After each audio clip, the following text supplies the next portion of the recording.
So I said that I had found my Ghostbusters dramatic reading script in a previous video, and that I was looking for another notebook.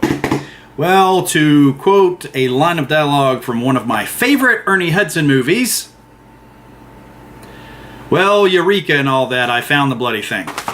So here is this other Ghostbusters notebook of mine, and the sticker that you see on the front was actually the Ghostbusters logo sticker that was inside the door of my locker in high school. So I put it on this notebook when I got finished with it. And what we have in here, you got some stickers, you got a sticker of Slimer, another sticker of Slimer. You've got some, oh, look at that, look at that. My ID card from the real Ghostbusters. Oh, okay, I put a phony address on there, so that's fine. I can show that on screen. So, real Ghostbusters, and a little card there, and I just dropped it right in the floor. And then some handwritten notes, some drawings, which were colored in crayon, the ESP test transcribed, Trapping Slimer transcribed, Do You Believe in God scene transcribed.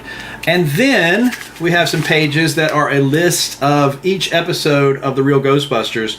And unfortunately, I did not put the dates on there, but in the sequence that they aired on my local television. And then Slimer episodes, a song parody that I wrote, lots and lots of different stuff. Now these right here are a notepad that I had with me when I went to the movie theater on opening day of Ghostbusters 2 and jotted stuff down.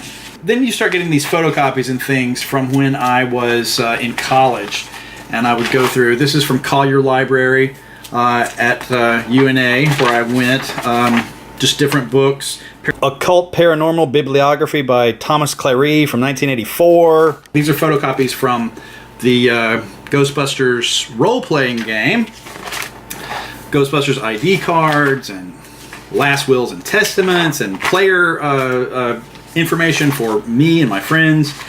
And then we get to back here in this section, and it's a lot of movie reviews that I photocopied out of magazines that were in my library in college, or I had faxed to me, and these have faded badly. Fax copies will fade if left in direct sun. I've got to get these scanned really quick and see if I can boost the contrast before those completely turn white.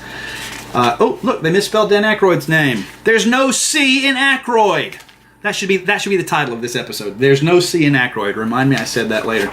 And then just lots of stuff like that. Oh, God, that's a great shot of Sigourney Weaver. Here's a thing on the movie The Razor's Edge from 1984, which I had forgotten that Bill Murray's character's name was Larry Darrell, which is even funnier now that you think about the whole John Volstad thing I was talking about. Lots of different movie reviews and interviews with the actors. And then here in Variety was this Who You Gonna Call advertisement for a company called Baseline, and it printed the business cards of Michael C. Gross and Joe Medjuk with their office address and phone number and everything, and I sent them a letter and I got their autographs in the mail. And then we get into a section back here where I was actually clipping stuff from real magazines and then laminating it onto paper. So let's see. This is a great Frank and Ernest cartoon from 1989. Look at this stuff, nothing but reruns. Let's go to the movies. Ghostbusters 2, Indiana Jones 3, Star Trek 5, Karate Kid 3. This one right here is what I'm going to come back to in just a second. Notice something's off about that. But there are so many things in here that I don't think I've seen online. Here's a little thing with the phone number 555-2368. This was the beginning of my obsession with that phone number. That's going to come up in a later video. Ghostbusters 2 newspaper clippings. This is a glow-in-the-dark Ralston Purina sticker. Ad from, looks like a TV guide judging from the size. Television crossword from April 2nd, 1988. And number 22 across is one of the real Ghostbusters. And I wrote in the answer Egon. That was the only thing I filled in so that I could put this, not knowing that the laminate was going to make the ink run over time. So, yeah, what I'm missing in here, what I could not find in here, which I thought was in this notebook, is Pauline Kael's review of Ghostbusters. So if anybody out there has this, especially in an electronic format that you can send to me really quickly, I want to reread it. There's a particular quote about Dan Aykroyd that she says in there, and if it's not Pauline Kael, then I'm lost, because I've already Googled the terms that I remember, and I've Googled Pauline Kael, and I'm not coming up with anything. So if you guys have that, let me know. Now, I mentioned this, the little thing that looked off in there. Here's another pet peeve for you, a little bonus.